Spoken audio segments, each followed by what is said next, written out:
Good morning friends, welcome to my channel Babli creations.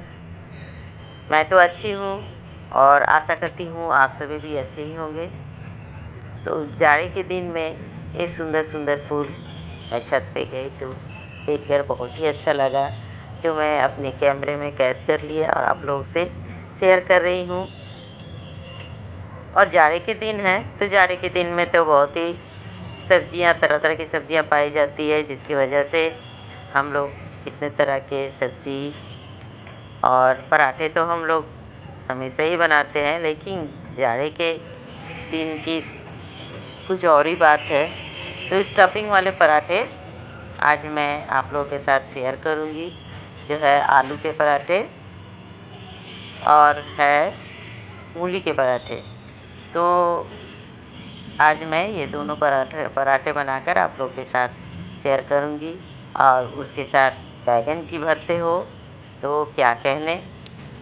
तो चलिए पराठे की तैयारी करने। तो उसके लिए हमने आलू के पराठे के लिए आलू को हमने आगे से बॉईल करके रख दिए हैं, और मूली के पराठे के लिए मूली को हमने आगे से ही ग्रेट करके और उसमें थोड़ा नमक मिलाकर उसे 10-15 मिनट के लिए हमने रख कर छत पर आई। और वो सब हो जाने के बाद फिर पराठा बनाने की तैयारी होगी। तो यहाँ हमने ग्रेट किया हुआ है, ये मूली है, इसे फिर हमने पानी से उसे निचोड़ कर पानी निकाल कर फिर उसे अलग रख लेती हूँ। और फिर गैस पे कढ़ाई चढ़ाकर और उसमें तेल डालकर तेल में हमने प्याज, मिर्चा, अदरक, भुने जीरे, हींग मिलाकर और थोड़ा सा चीनी और नमक स्वाद के अनुसार मिलाकर हमने फ्राई कर लिया है। और साथ ही हमने इधर आलू के भी स्टफिंग बनाना शुरू कर दिया है।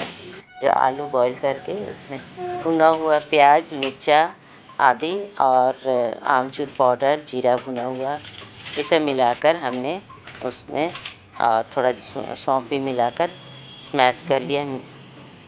और इधर फिर बैगन के भरते के लिए हमने बैगन को बीच से चीर कर और उसमें लहसुन इस तरह डाल देना है।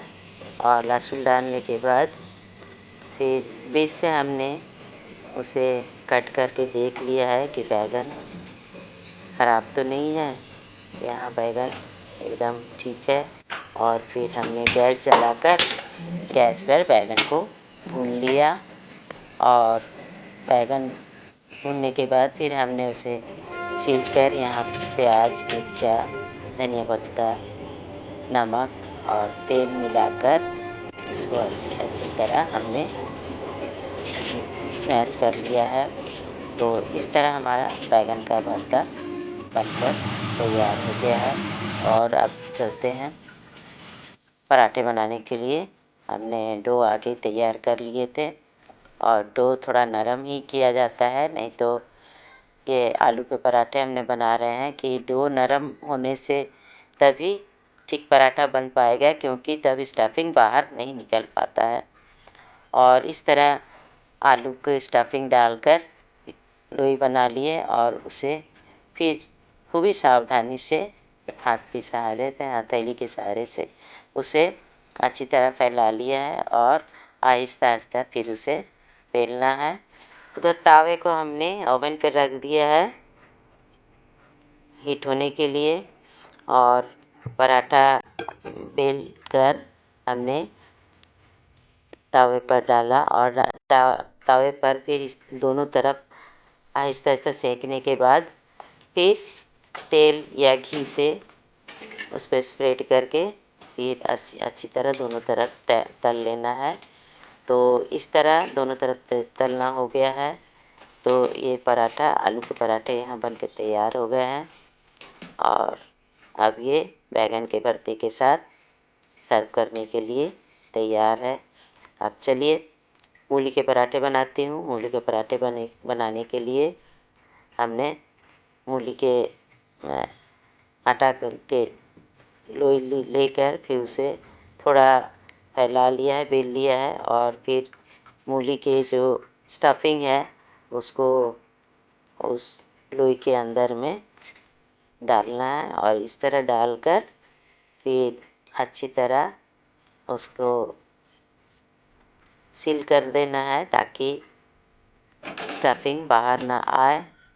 और इसे भी आहिस्ता आहिस्ता हाथ के हथेली की सहायता से फिर सूखे आटा लगा लेने के बाद फिर उसे हथेली की सहायता से आहिस्ता आहिस्ता फैलाना है।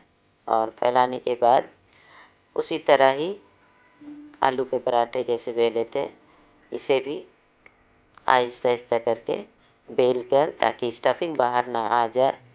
और बेल लेने के बाद फिर इसे भी उसी तरह सेक लेना है तवे पर। तो ये हो गया मूली के पराठे। तो मूली के पराठे को भी हमने तेल से सेक लिया है दोनों तरफ। तो फ्रेंड्स, मूली के भी पराठे बनकर तैयार हो गए हैं। तो जाड़े में आप भी इंजॉय कीजिए और लाइक सब्सक्राइब शेयर ज़रूर कीजिएगा। धन्यवाद।